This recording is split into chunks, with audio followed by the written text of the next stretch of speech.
بالله من الشيطان اللعين الرجيم. بسم الله الرحمن الرحيم. الحمد لله كما هو أهله، هو الأول والآخر والظاهر والباطن، وهو العلي العظيم. والصلاة والسلام على أشرف الأنبياء والمرسلين، حبیب الہ العالمین بالقاسم محمد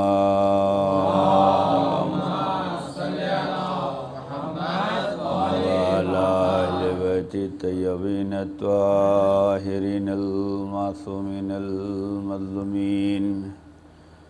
اللہم صل علی فاطمۃ و ابیہا و بالہا و بنیہا الذین اذھب اللہ عنکم الرجس ویطہرکم تطہیرا.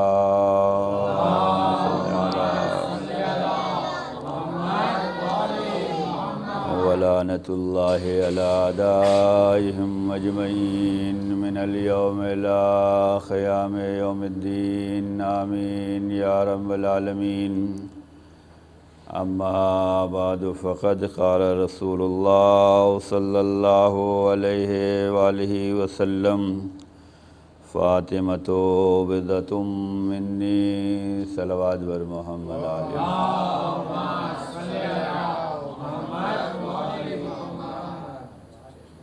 عزیزان گرامی، ارشاد سرور کائنات ہے کہ فاطمہ میرے جگر کا ٹکڑا ہے. پیغمبر نے اپنے اس مختصر سے جملے میں جناب زہرا کی عظمت و فضیلت اور رتبے اور درجات کو بیان فرما دیا کہ فاطمہ کا تعلق ہم سے ہے. پیغمبر کی ذات خود عظیم ذات ہے. اگر کوئی اعلیٰ ذات اور کوئی اعلیٰ صفات، کوئی عظیم مرتبت پہ فائز اگر کسی کے بارے میں کہے کہ یہ ہمارا ہے، تو اس کا معیار، اس کا رتبہ، اس کا درجہ، اس کی منزلت بڑھ جاتی ہے کہ اس کا تعلق، اس کا رشتہ جو ہے عظیم سے ہے. پیغمبر اکرم کا یہ فرمانا کہ فاطمہ میرے جگر کا ٹکڑا ہے، اس میں بہت سے مفاہیم ہیں، بہت سے مطالب ہیں. پورے زندگی کو جو ہے اسی میں سمو دیا ہے پیغمبر نے. ہونا یہ چاہیے کہ اگر ہم کسی سے محبت کرتے ہیں تو اس کے چھوٹے چھوٹے جملے پہ فدا ہونے کے لیے تیار ہوتے ہیں. کوئی اگر عظیم انسان کلام کرتا ہے، بات کرتا ہے، تو وہ زیادہ بات نہیں کرتا بلکہ مختصر سے جملے میں ساری بات کہہ دیتا ہے، اور اس کے چاہنے والے اور ماننے والے اسی مختصر سے کلام میں سارے مفاہیم کو سمجھ لیتے ہیں. پیغمبر اکرم بھی بڑے عظیم درجے پہ فائز ہیں. پیغمبر کے اس چھوٹے سے جملے میں ساری عظمت فاطمہ سمٹ کر آ گئی ہے. اب یہ اور بات ہے، جو نبی کو جیسا سمجھتا تھا ویسا اس نے فاطمہ کے ساتھ اخلاق کا مظاہرہ کیا. جو نبی کو نبی سمجھ رہا تھا وہ آج بھی غم سیدہ منا رہا ہے. جو نبی کو اپنے جیسا سمجھ رہا تھا وہ در زہرا جلا رہا ہے. ایک صلوات پڑھ دیں محمد علیہ. یہ محبت کے معیار ہیں، یہ محبت کے جذبات ہیں، یہ محبت کی کوالٹیز ہے کہ جس کو پیغمبر سے زیادہ محبت ہے، جتنی زیادہ محبت ہے. اب یہ محبت کے بھی درجات ہو جاتے ہیں. کوئی عہدے کے اعتبار سے محبت کر رہا ہے، کوئی رسالت کے اعتبار سے محبت کر رہا ہے، کوئی نبوت کے اعتبار سے محبت کر رہا ہے، کوئی اشرف المخلوقات کے اعتبار سے محبت کر رہا ہے، کوئی انسانیت کے ناطے کوئی صداقت کے ناطے، کوئی امانت دار ہونے کی بنا پر، کوئی اچھا انسان ہونے کی بنا پر محبت کر رہا ہے۔ لیکن اس میں جو زیادہ فائدہ ملنے والا ہے، جو ثواب ملنے والا ہے، وہ بحیثیت نبوت و رسالت رسول اللہ سے محبت کرنا ہے۔ اگر ہم نے رسول اللہ سے بحیثیت نبوت و رسالت اور اولو العزم محبت کا اظہار کیا تو یہ محبت فائدے والی ہے۔ اسی طریقے سے مولا علی سے محبت کرنے والے بہت ہیں، فضائل سے محبت ہے، کمالات سے محبت ہے، عظمتوں سے محبت ہے، ان کی ذات سے محبت ہے، ان کے صفات سے محبت ہے، ان کے علم سے محبت ہے، ان کی عبادتوں سے محبت ہے۔ یہ ساری محبتیں ہیں۔ جس پہ شفقت ہو گئی وہ محبت کرنے لگا، جس کے سوال حل ہو گئے وہ محبت کرنے لگا، جس کے مسائل حل ہو گئے وہ محبت کرنے لگا، جس کی مشکلات آسان ہو گئی وہ محبت کرنے لگا۔ یہ محبت تو الگ الگ معیار رکھتی ہے۔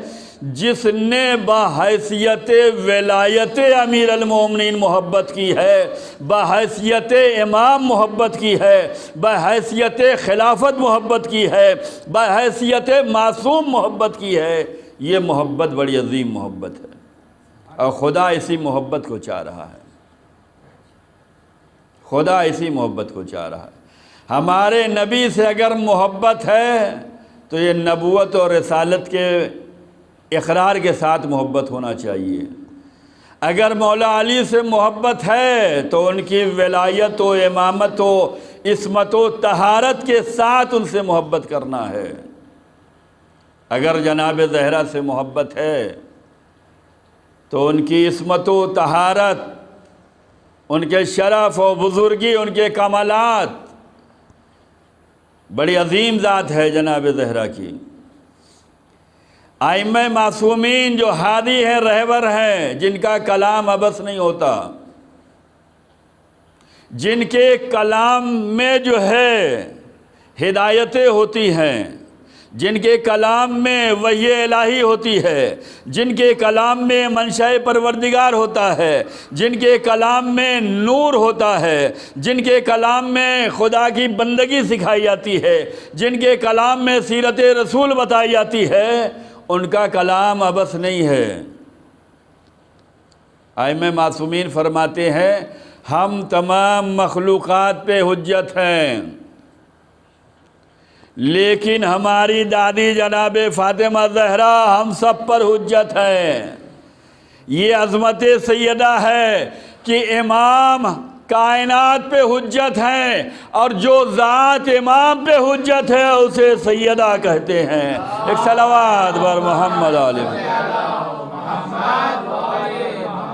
عزیزان گرامی، یہ جس چادر میں آ جائیں، ان کی چادر بڑی عظمت والی ہے، ان کا گھر بڑا عظمت والا ہے، ان کا در بڑا عظمت والا ہے، ان کا مکان بڑا عظمت والا ہے۔ یہ جہاں قیام پذیر ہو جائیں، یہ جہاں سکونت اختیار کر لیں، وہ عظیم ہو جاتا ہے۔ در زہرا اتنا عظیم ہے کہ پیغمبروں کا پیغمبر، نبیوں کا نبی، رسولوں کا رسول، اشرف المخلوقات، حبیب خدا، اس دروازے کا احترام یہ بتلا رہے ہیں کہ بغیر اجازت اس گھر میں داخل نہیں ہوا جاتا۔ یہ در زہرا کی عظمت ہے۔ اس در پہ وہ جو کسی سے اجازت نہیں لیتا، اس کے سامنے نہ نبوت ہے، نہ رسالت ہے، نہ خلافت ہے، بس اس کے سامنے حکم پروردگار ہے، ملک الموت۔ وہ کسی سے اجازت نہیں لے گا۔ نبیوں کی روح کو قبض کیا ہے، اجازت لی نہیں ہے، بلکہ اگر کسی نے کہا ہمارے اجازت کے بغیر کیسے ہمارے محل میں آ گئے، تو اس نے صاف صاف کہہ دیا ہمیں اجازت کی ضرورت نہیں ہوتی، ہم تو حکم خدا پر عمل کرتے ہیں۔ ایسا ملک جو کائنات میں فقط و فقط حکم خدا پہ چلتا ہے، اسے اذن پروردگار کی ضرورت ہوتی ہے، اس کے علاوہ کسی سے اجازت نہیں لیتا، نہ چھوٹا نہ بڑا، نہ اپنا نہ پرایا، نہ امیر نہ غریب، نہ کالا نہ سفید، نہ بیمار نہ شفا یاب، نہ نمازی نہ روزے دار، نہ ایمان والا نہ بے ایمان، کوئی بھی نہیں۔ آپ چاہے جس درجے پہ ہوں اس سے مطلب نہیں ہے، آپ چاہے جتنے کمال پہ ہوں اس سے مطلب نہیں ہے، آپ کتنے عبادت خدا کرنے والے ہیں اس سے مطلب نہیں ہے، آپ کتنے روزے دار ہیں اس سے مطلب نہیں ہے، کتنا زہد و تقوی ہے، کتنا خیرات کرنے والے ہیں، کتنا نیک عمل کرنے والے ہیں، وہ آپ ہوں گے۔ حکم خدا ہمیں ملا، اگر روح قبض کرنا ہے تو ہم جائیں گے۔ امیر ہو تب بھی اجازت نہیں لیں گے، غریب ہو تب بھی اجازت نہیں لیں گے، ایماندار ہو تب بھی اجازت نہیں لینا ہے، بے ایمان ہو تب بھی نہیں، نمازی ہو بے نمازی ہو، روزے دار ہو، مذاق اڑانے والے ہو، قرآن پڑھنے والے ہو، قرآن کا مذاق اڑانے والے ہو، چاہے جیسے ہو، یہاں تک کہ نبی بھی اگر ہو، رسول بھی ہو، تو ہمیں اجازت نہیں لینا ہے۔ لیکن عظمت جناب سیدہ یہ ہے کہ اگر رسول سیدہ کے گھر میں ہیں اور ملک الموت کو اذن خدا ہو چکا ہے کہ نبی کی روح قبض کرنی ہے، تو فرشتہ جو ہے یہ در زہرا پہ آگے رکا ہے کہ جب تک اجازت نہیں ملے گی گھر میں جا نہیں سکتا۔ یہ در زہرا کا شرف ہے، یہ بیت زہرا کا شرف ہے، یہ جہاں یہ ذات قیام پذیر ہو جائے، وہ ذات وہ جگہ بھی عظمت رکھتی ہے۔ امام بارگاہوں کا احترام کیوں کرتے ہیں؟ عزا خانوں کا احترام کیوں کرتے ہیں؟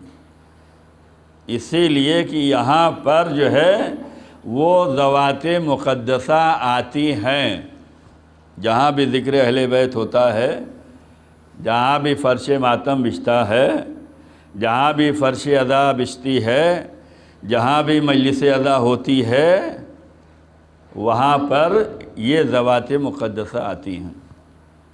اسی لیے امام بارگاہوں کا احترام ہے، عزا خانوں کا احترام ہے، فرش عزا کا احترام ہے۔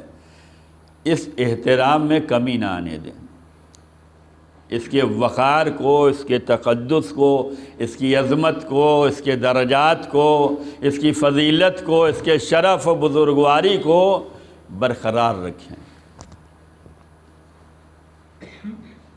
کیوں؟ اس لیے کہ یہاں پر ذوات مقدسہ آتی ہیں۔ اللہ نے جو ہے ان کو ایسا پاک، ان کی پاکیزگی کا ایسا اعلان کیا ہے، ہم اور آپ بھی پاک ہوتے ہیں۔ پیدا ہوا بچے کو غسل دیا جاتا ہے، بڑے ہوئے غسل کی ضرورت، نماز کے لیے آئے وضو کی ضرورت، تیمم کی ضرورت، غسل کی ضرورت۔ کیوں؟ تاکہ ہم پاک ہو جائیں۔ نماز پڑھنے کھڑے ہو رہے ہیں، وضو کی ضرورت ہے۔ یہ وضو جو کرنے جا رہے ہیں یہ کیوں؟ تاکہ آپ پاک و پاکیزہ ہو جائیں، آپ تیار ہو جائیں، آپ اپنے اندر پاکیزگی محسوس کریں۔ جب یہ وضو آپ کرتے ہیں تو جہاں جہاں پانی پہنچتا ہے ان اعضاء کے ذریعے سے جتنے گناہ ہوتے ہیں وہ معاف کر دیے جاتے ہیں۔ لیکن اگر یہی وضو کرنے سے پہلے ہم وضو شروع کرنے جا رہے ہیں اور بسم اللہ الرحمن الرحیم پڑھ لیں، اور اس کے بعد جو ہے ہاتھ دھلیں اور کلی کریں اور ناک میں پانی، اور اس کے بعد جو ہے وہ چہرہ دھل رہے ہیں کہ وضو میں کرتا ہوں قربتاً اللہ، اب جو چہرہ دھوئیں گے اور اسی کے ساتھ اگر سورہ قدر کی تلاوت کر لی گئی تو اب یہ آپ کا وضو معمولی وضو نہیں ہے، یہ آپ نے جو وضو کیا ہے اس کی عظمت بڑھ جائے گی، اس کا گریڈ بڑھ جائے گا، اس کی فضیلت بڑھ جائے گی، اور اتنی زیادہ فضیلت بڑھ جائے گی کہ اگر ہم یوں ہی وضو کرتے تو ہمارے وہ اعضاء پاک ہوتے جہاں پانی پہنچتا، لیکن اگر بسم اللہ کر کے کر رہے ہیں اور سورہ قدر پڑھ کر رہے ہیں تو اب ظاہر بھی پاک ہو رہا ہے، باطن بھی پاک ہو رہا ہے۔ یہ ہماری پاکیزگی ہے کہ وضو کے ذریعے سے ہم پاک ہوتے ہیں، غسل کے ذریعے سے یہ مسلمان پاک ہوتا ہے، لیکن جو غیر مسلمان ہے اس کو نہلانے سے پاک نہیں کیا جا سکتا، اس کو غسل اور تیمم اور وضو سے اسے نہیں پاک کر سکتے۔ اس کی پاکیزگی کے لیے آپ کو اسے کلمہ پڑھوانا پڑے گا، توحید کا اقرار کروانا پڑے گا، اور یہ اقرار یوں ہی نہیں کہ میں خدا کو ایک مانتا ہوں، نہیں، پہلے کہو لا الہ، کوئی خالق نہیں ہے، کوئی اللہ نہیں ہے، پہلے انکار کرنا پڑے گا، اس کے بعد اقرار کرنا پڑے گا۔ خدا کی وحدانیت کو ماننے کے لیے، زبان پہ کلمہ جاری کرنے کے لیے پہلے تمام باطل معبودوں کا انکار کرنا پڑے گا، اور اس کے بعد وحدہ لا شریک کا اقرار کرنا پڑے گا، تب جا کر یہ غیر مسلم پاک ہو جائے گا۔ اب اگر اسے اور پاک ہونا ہے، نماز کے لیے پاک ہونا ہے، جو ہے تلاوت قرآن کے لیے پاک ہونا ہے، تو اب اسے وضو اور غسل کی ضرورت ہے، تیمم کی ضرورت ہے۔ یہ ہماری پاکی ہے۔ اللہ نے اہل بیت کو پاک و پاکیزہ رکھا بھی ہے، بنایا بھی ہے، اور ان کی پاکیزگی کا اعلان بھی کیا ہے، اور جہاں پر ان کی پاکیزگی کا اعلان کیا، قرآن بڑا جامع ہے۔ قرآن ایک ایسا کلام خدا ہے کہ اس میں ہر چیز کا تذکرہ آ جاتا ہے، مختصر کلمات میں پورے سمندر جو ہے وہ سمیٹ لیے جاتے ہیں۔ جس وقت چادر زہرا میں پنجتن آئے ہیں، اللہ نے آیت تطہیر بھیجی ہے، ان کی پاکیزگی کا اعلان کیا ہے۔ یہ پاکیزگی کا جو اعلان ہوا ہے اس میں سب لوگ شامل نہیں ہیں، رسول اللہ سے سارے محبت کرنے والے شامل نہیں ہیں، رسول اللہ کے علاقے میں رہنے والے سارے شامل نہیں ہیں، رسول اللہ کے محلے میں رہنے والے شامل نہیں ہیں، رسول اللہ کے ہمسائے شامل نہیں ہیں، رسول اللہ کے صحابہ شامل نہیں ہیں، رسول اللہ کی ازواج شامل نہیں ہے، رسول اللہ کا خاندان شامل نہیں ہے، بلکہ اس میں بہت خاص و خاص ہے، وہ شامل ہیں۔ ان کی فضیلت اللہ بیان کر رہا ہے۔ یہ نہ لوگ سوچیں کہ اللہ نے انہیں پاک کیا ہے، ابھی تک خدا نہ خواستہ جیسے ہم پاک ہوتے ہیں ایسے یہ پاک ہوئے ہیں، جیسے بندگان خدا پاک ہوتے ہیں ایسے یہ پاک ہوئے نہیں، یہ ایسے پاک نہیں ہیں، بلکہ یہ پاک تھے۔ اللہ نے بندگان خدا کو سمجھانے کے لیے ان کی پاکیزگی کا اعلان کیا ہے۔ بہت سے کلمات ہم اپنی زبانوں پہ جاری کرتے ہیں، ان کلمات میں ہمیں غور و فکر کرنے کی ضرورت ہے۔ ہم نعرہ تکبیر بلند کرتے ہیں، تکبیر کا مطلب ہے اللہ اکبر، اللہ اکبر کا مطلب اللہ بڑا، تو کیا یہ جو مؤذن اللہ اکبر کہتا ہے،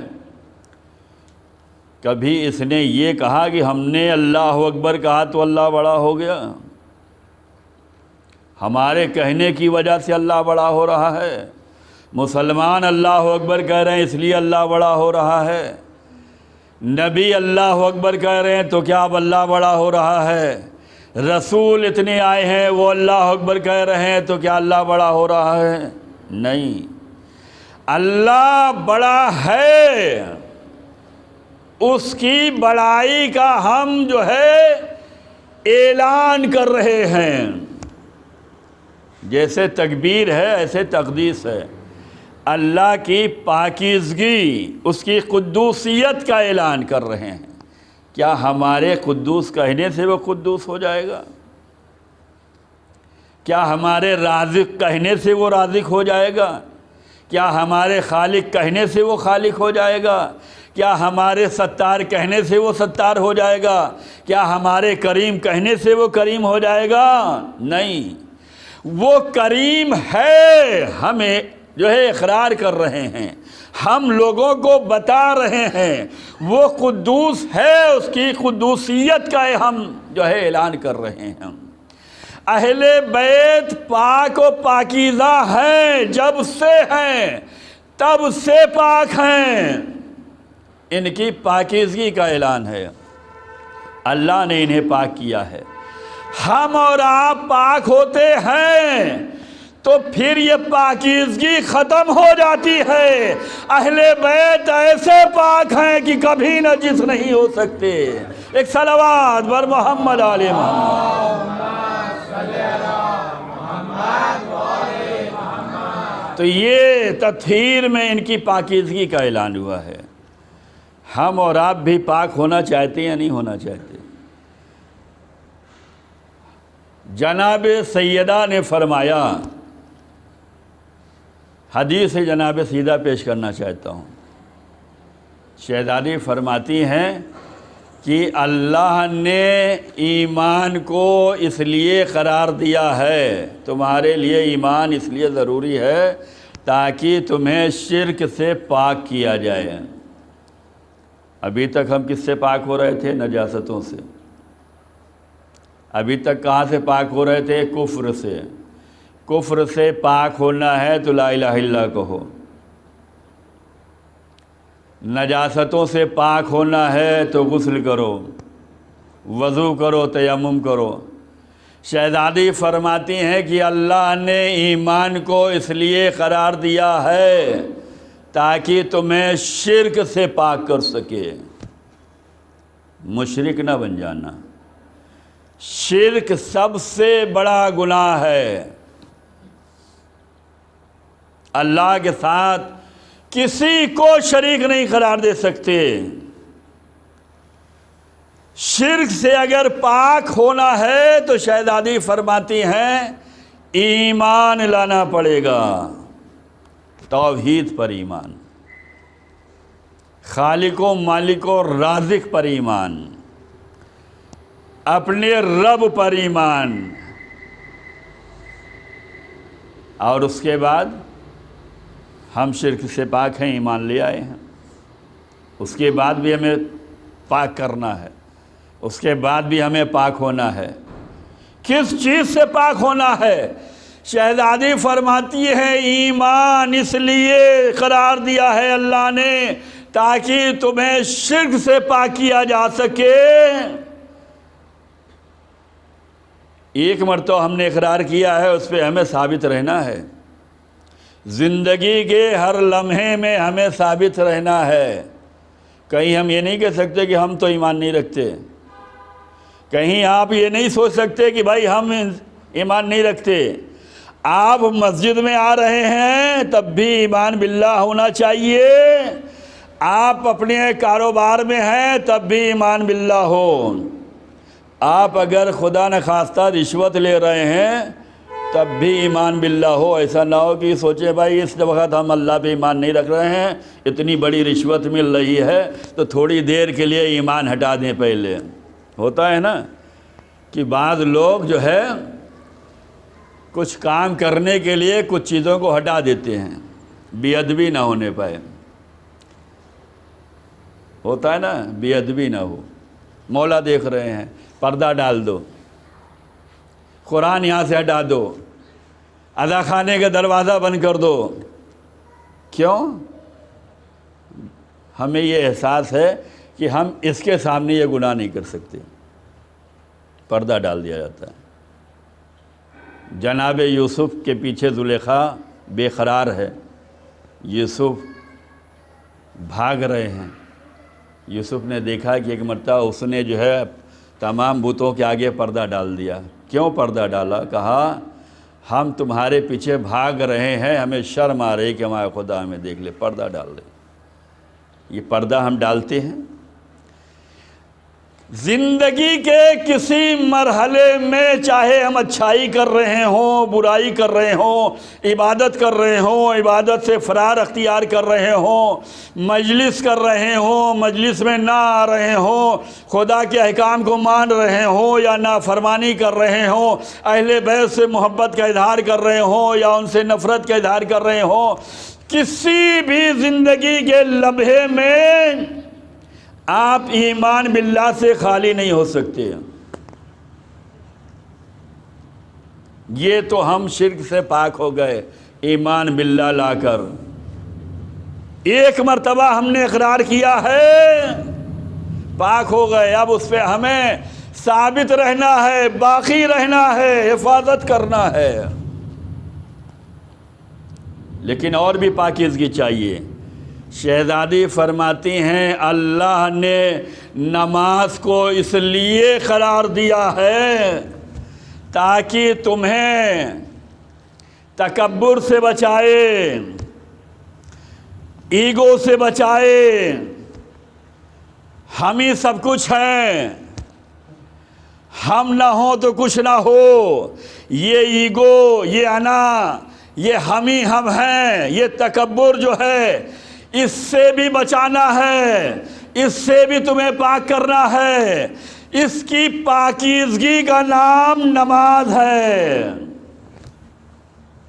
شہزادی فرماتی ہیں اللہ نے نماز کو اس لیے رکھا ہے تاکہ تمہیں تکبر سے بچایا جا سکے, خود غرضی سے بچایا جا سکے, انا پرستی سے. کوئی کچھ نہیں ہے, بس ہم ہی سب کر رہے ہیں. کسی کو کچھ نہیں آتا, بس ہم ہی کو سب کچھ آتا ہے. کوئی کچھ نہیں پڑھ سکتا, صرف ہمیں پڑھنا آتا ہے. اس سے بچانے کے لیے نماز رکھی گئی ہے. یہ نماز ایک وقت کی نہیں ہے, یہ نماز روزانہ 5 وقت کی ہے. یہ بار بار کرنا ہے.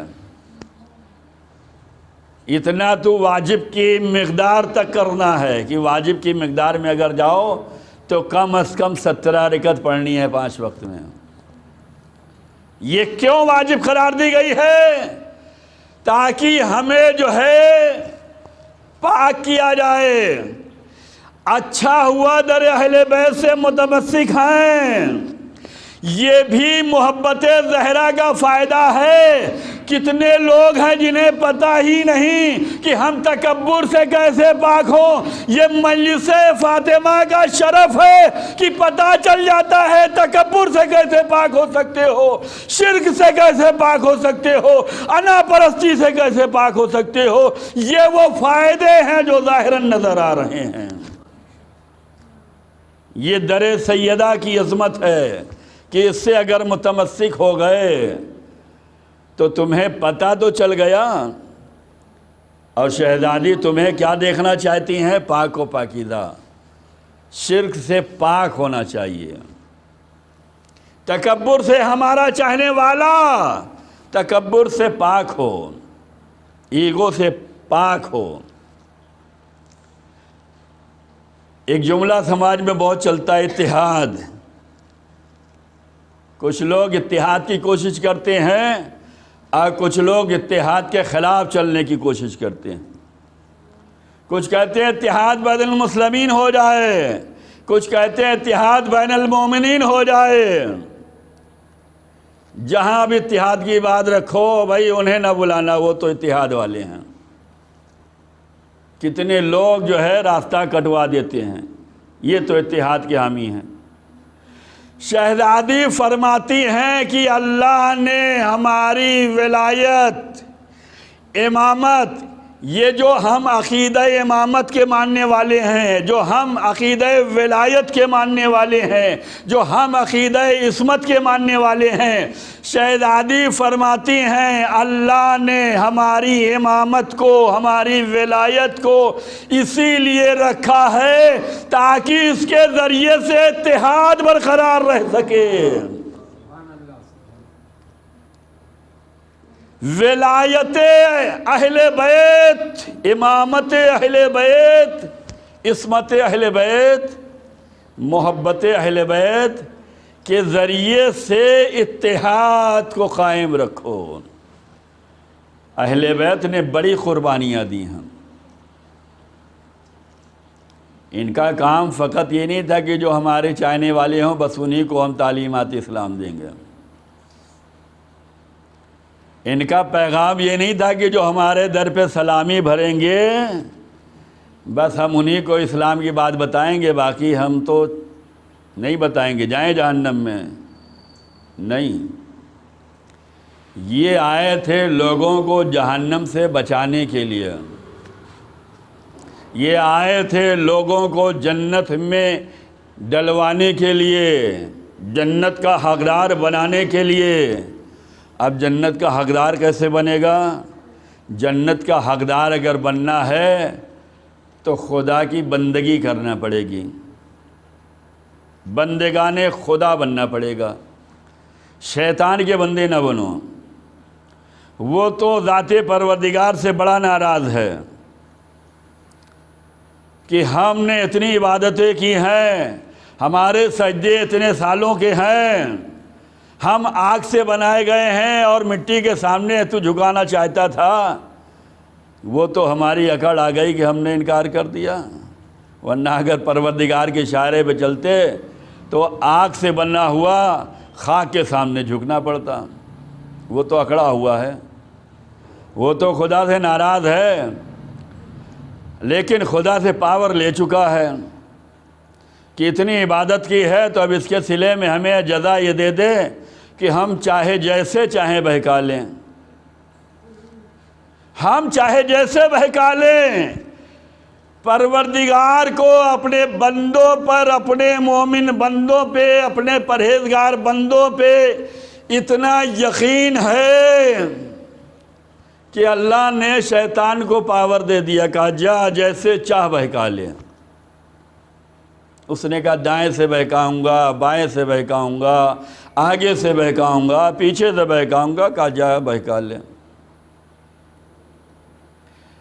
کہا ہم خون میں اتر کے بہکائیں گے، کہا بہکا لے۔ تیرے مخلص کو نہیں بہکا پاؤں گا، جا بہکا لے۔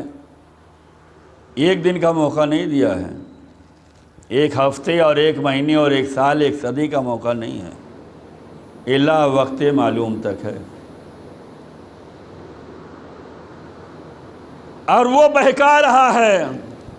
نماز کے لیے نکلنا چاہ رہے تھے دکان سے، راستے میں آ گیا، بھائی یہی تو موقع ہے کمانے کا، نماز کے لیے تو ابھی بہت ٹائم ہے۔ مجلس کے لیے نکلنا چاہ رہے تھے، ابھی تو شروع بھی نہیں ہوئی، کہاں جاؤ گے؟ حدیث کتاب پڑھنا پڑ جائے گی، کچھ سلام پڑھنا پڑ جائے گا، مرثیہ پڑھنا پڑ جائے گا۔ مسجد جا رہے ہو، ابھی کہاں، ابھی اذان ہو جائے، ورنہ کوئی نہ کوئی کہہ دے گا اذان دیجئے۔ اذان کے معاملے میں بڑے پیچھے ہیں۔ ہر جگہ شیطان آپ کو روک دیتا ہے۔ زیادہ تر جو بندے رکتے ہیں وہ اذان دینے سے۔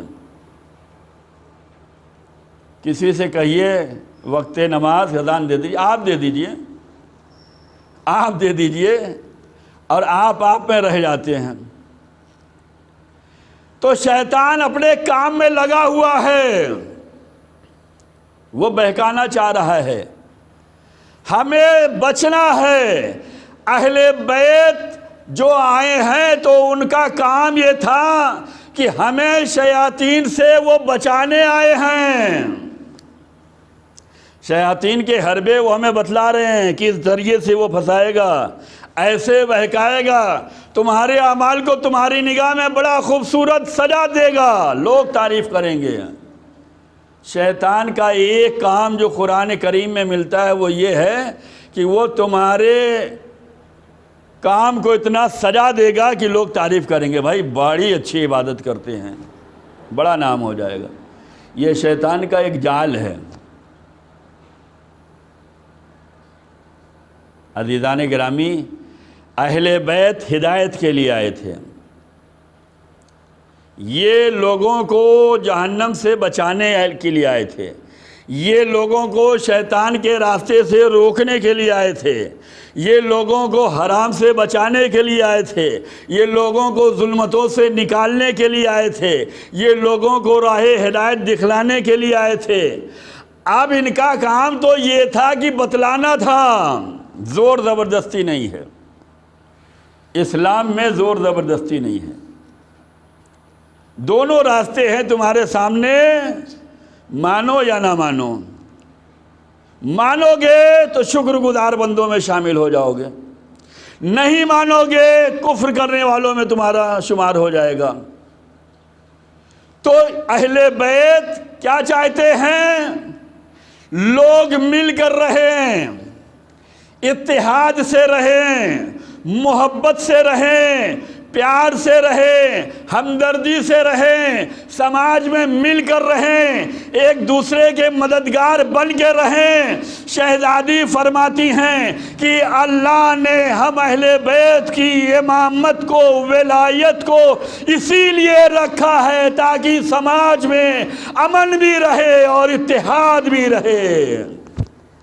اب اگر ہم محبان زہرا ہیں، ہم اگر محبان فاطمہ ہیں، اگر ہم مجلس فاطمہ کر رہے ہیں تو ہماری ذمہ داری یہ ہے کہ ہم سماج میں اتحاد اور امن کو برقرار رکھیں۔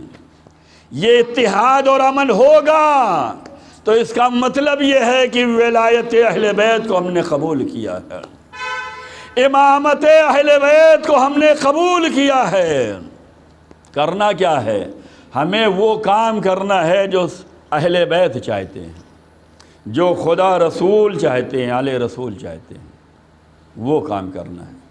ہم نیکیاں تو بہت کرتے ہیں، لیکن اگر یہی نیکیوں کو آپ جو ہے خدا رسول کے جذبوں کے تحت لے جائیں تو ہر نیکی عبادت ہے اور اس کی جزا بھی بہت ہے۔ بہت سی نیکیاں ایسی ہیں کہ اگر ایک نیکی کرو تو 1 ثواب ملنے والا ہے، بہت سی نیکی ایسی 1 کرو گے 10 ملنے والا ہے، بہت سی نیکی ایسی 1 کرو گے 70 ملنے والا ہے، بہت سی نیکی ایسی ہے 1 کرو گے 700 ملنے والا ہے، بہت سی ایسی نیکی 1 کرو گے تو لاکھوں میں ملنے والا ہے۔ یہ ہمارے سامنے ہے، ہم کون سی نیکی کرنا چاہتے ہیں۔ اگر ہم ایک نیکی سے لاکھوں کا ثواب لینا چاہیں تو اپنی ہر نیکی میں خوشنودی خدا رسول اور آل رسول شامل کر لو، رضائے پروردگار شامل کر لو، اہل بیت کی محبت شامل کر لو، اہل بیت کی راہ سے وہ کام کرنا شروع کر دو، تو یہ ہمارا 1 لاکھ ہو جائے گا۔ لیکن نیکیوں میں ہم ایک کے بدلے 1 لاکھ نہیں چاہتے، ہم تو نوٹوں کے بدلے میں اگر کوئی 1000 پہ 5 روپیہ بھی دے تو دینے کے لیے تیار ہیں، اگر 1000 پہ ہمیں 100 روپیہ ملنے کے لیے تیار ہے تو انویسٹ کرنے کے لیے تیار ہیں۔ لیکن اگر نیکیوں میں ہمیں 1 کے بدلے 1 لاکھ ملنے کے لیے تیار ہے تو اس میں قدم نہیں بڑھتے، اس میں حوصلہ نہیں دیا جاتا، اس میں سپورٹ نہیں کیا جاتا، بلکہ اس میں تو کمر توڑ دی جاتی ہے۔ ان سے بات نہیں کرنا، ان کی بات نہیں سننا، ان کی مجلس نہیں سننا، یہ فلاں عقیدے کے ہیں، یہ فلاں راستے کے ہیں، یہ فلاں کے ماننے والے ہیں۔ فرش ادا پہ آنے کے بعد بھی اگر اختلاف رہے تو مجلس فاطمہ کرنے کا کیا فائدہ ہوگا؟ کہ شہزادی فرماتی ہیں کہ ہماری ولایت اور امامت اور عصمت اس لیے ہے تاکہ اتحاد برقرار رہے، امن برقرار رہے۔ اگر مجلس عزا میں آنے کے بعد ہم متحد نہ ہو پائیں تو یہ مجلس کس کام کی ہے، یہ عزاداری کس کام کی ہے، یہ محبت کس کام کی ہے؟ لوگوں نے بہت ستایا ہے، ہم نہ ستائیں۔ لوگوں نے بہت تکلیفیں دی ہیں، ہم سے تکلیف نہ ہونے پائے۔ لوگوں نے بہت پریشان کیا ہے، ہماری ذات سے اہل بیت کو پریشانی نہ ہونے پائے۔ اہل بیت جنہیں ظالموں نے بہت ستایا ہے، جنہیں مدینے والوں نے بھی ستایا ہے، نبی کے ساتھ رہنے والوں نے بھی ستایا۔ اتنی جلدی مدینہ بدل جائے گا کسی نے سوچا بھی نہیں تھا۔ لیکن جو شیطانی راستے پہ چل جائیں، آج حکومت کے چکر میں کیا کیا نہیں ہوتا۔ ہمیں ہر قدم پہ سوچنے اور سمجھنے کی ضرورت ہے، ہمیں اپنے کو بچانے کی ضرورت ہے۔ آپ کے سامنے کا واقعہ ہے تیاگی کا، کہ کہاں سے شروعات کی اور کہاں کہاں جا کر اس نے گستاخیاں کر دی۔ یہ اگر شروع ہی میں رک جاتا اور شروع ہی میں اسے روک لیا جاتا اور یہ حکومت کے چکر میں، اپنے کو بچانے کے چکر میں دلدل میں گرتا گیا اور کہاں سے کہاں پہنچ گیا۔ اسی لیے کہا جاتا ہے کہ بیدار رہیے، ہوشیار رہیے۔ تقوی الہی کی جو دعوت دی جاتی ہے، جو امر بالمعروف نہی عن المنکر کے لیے کہا جاتا ہے، اسی لیے آج ایک گناہ ہوگا، کل دو گناہ ہوں گے، پرسوں آپ بڑھتے چلے جائیں گے۔ لیکن اگر پہلی ہی منزل پہ آپ نے توبہ کر لی، آپ کو بچا لیا گیا، تو آپ بچ جائیں گے۔ در اہل بیت وہ در ہے جہاں پر بڑے بڑے کے گناہ معاف ہوئے ہیں، لیکن جن لوگوں نے ستانا شروع کیا، آج اس طریقے سے ستا رہے ہیں، کل دوسرے طریقے سے ستائیں گے۔ انہیں احساس نہیں ہوگا، انہیں پشیمانی نہیں ہوگی۔ ان کی نگاہ میں تو حکومت ہے، حکومت کے لیے تو سب کچھ کر سکتے ہیں، رشتہ داریاں توڑ سکتے ہیں، رشتہ دار بن کر ظلم کر سکتے ہیں۔ یہ جو آگ اور لکڑیاں لے کر آئے ہیں، یہ سب رشتہ دار ہیں، رشتہ داری ہی ہیں۔ لیکن حکومت کے چکر میں انسان اتنا گرتا ہے کہ نہ اسے انسانیت یاد رہتی ہے، نہ رشتہ داری یاد رہتی ہے، نہ قرابت داری یاد رہتی ہے۔ تاریخ ہمارے سامنے ہے، ہمیں احتیاط کی ضرورت ہے، ہمیں سنبھلنے کی ضرورت ہے، ہمیں اپنے کردار سے، اعمال سے، عقیدے سے، جذبے سے اہل بیت کے ساتھ وہ مظاہرہ کرنا ہے جس سے وہ خوش ہو سکیں، جس سے ان کے پیغام میں تقویت پہنچ سکے۔ ان کے پیغام کو اگر تقویت دینا ہے تو اتحاد ضروری ہے، امن و امان ضروری ہے، ان کی راہ پہ ثابت قدمی ضروری ہے۔ لوگوں نے بہت ستایا ہے، نبی کی بیٹی کو ستایا ہے، نبی کے رشتہ داروں نے ستایا ہے، پوری تاریخ آپ کے سامنے ہے۔ اور اتنا ستایا کہ آج یہ ظلم ہو رہے ہیں کہ حق چھین لیا گیا، آگے یہ ظلم ہو رہا ہے کہ جھٹلایا جا رہا ہے، آگے یہ ظلم ہو رہا ہے کہ بائیکاٹ کیا جا رہا ہے۔ ظلم اور بڑھتا گیا کہ آپ علی کے ساتھ کوئی سلام و دعا بھی نہ رکھنے پائے۔ شہزادی کتنی مصیبتوں سے گئی ہیں، کتنی تکلیفوں میں گئی ہیں۔ جناب سیدہ سے اگر محبت ہے تو ساری قربانیوں کو نگاہوں میں رکھنا۔ علی اتنا تنہا کر دیے گئے کہ اب مدینے والے علی کو سلام نہیں کر رہے ہیں۔ شہزادی فاطمہ نے ایک دن مولا علی سے پوچھا، اے ابو الحسن، ہم نے سنا ہے مدینے والے آپ کو سلام نہیں کر رہے ہیں۔ تو مظلوم آقا و مولا نے کہا اے شہزادی حالت تو اس سے بدتر ہو چکی ہے، لوگ اتنا گمراہ ہو چکے ہیں کہ اگر میں سلام کر لوں تو کوئی جواب دینے والا نہیں ہے۔ یہ ظلم بڑھتے جا رہے ہیں، یہ مدینے میں رسول اور اہل رسول پہ ظلم بڑھتے جا رہے ہیں۔ عزادارو ظلم اتنا بڑھا کہ 300 لوگوں نے لکڑیاں جمع کی ہیں۔ فاطمہ کے گھر کے کنارے 300 لوگ لکڑیاں لے کر کھڑے ہیں اور ایک ہی مطالبہ ہے کہ علی کو ہمارے حوالے کر دو۔ اللہ اللہ، علی کے احسانات کو بھول گئے؟ جس نے جو ہے تمہیں عزت دی ہے، جس نے تمہیں ایمان کی دولت دی ہے، جس نے تمہیں فتح دلائی ہے، جس نے تمہیں کامیابی دلائی ہے، ہر مارکے میں آگے رہا، آج اسی کے مطالبے کے لیے 300 لوگ کھڑے ہیں۔ کیوں کھڑے ہیں؟ علی نے بیعت نہیں کی ہے۔ علی کا حق چھیننے والے ظلم اتنا آگے بڑھ گیا کہ جس کا حق ہے اسی سے چھینا جا رہا ہے اور پھر اسی سے کہا جا رہا ہے بیعت کر لو۔ اللہ اکبر! کتنا ستائے گئے ہیں اہل بیت، کتنا رلائے گئے ہیں اہل بیت، آج انہی کے غم میں ہم یکجا ہوئے ہیں۔ آج شب شہادت بنت رسول ہے۔ عزادارو، یہ نبی کی اکلوتی بیٹی ہے، یہ مظلومہ بیٹی ہے، یہ وہ بیٹی ہے کہ جس کی پسلیاں توڑ دی گئی ہیں۔ عزادارو، پسلیاں کا ٹوٹنا آسان نہیں ہوتا، سارے زخم تو مندمل ہو جاتے ہیں، لیکن پسلی اگر ٹوٹ گئی تو تکلیف برقرار رہتی ہے۔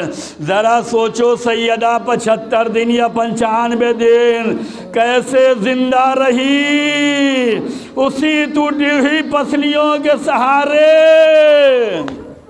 عزادارو، ایک ذاکر نے جو ہے، ایک عالم نے جو ہے مصائب سیدہ پڑھتے ہوئے فرمایا کہ سیدہ کے اوپر جب جلتا ہوا دروازہ گرایا گیا، ظالم نے پیر مار کر جو ہے زور لگایا، سیدہ کی پسلیاں ٹوٹی۔ ساتویں امام فرماتے ہیں کہ اگر ان مدینے والوں کا ہجوم، ان کا شور و غل نہ ہوتا تو سیدہ کی پسلیاں ٹوٹنے کی آواز مدینے والے سنتے، لیکن کتنے لوگ شامل ہوئے ہیں ارے در زہرا کو جلانے کے لیے۔ لوگ اتنا شور کر رہے ہیں کہ سیدہ کی پسلیاں ٹوٹ گئیں۔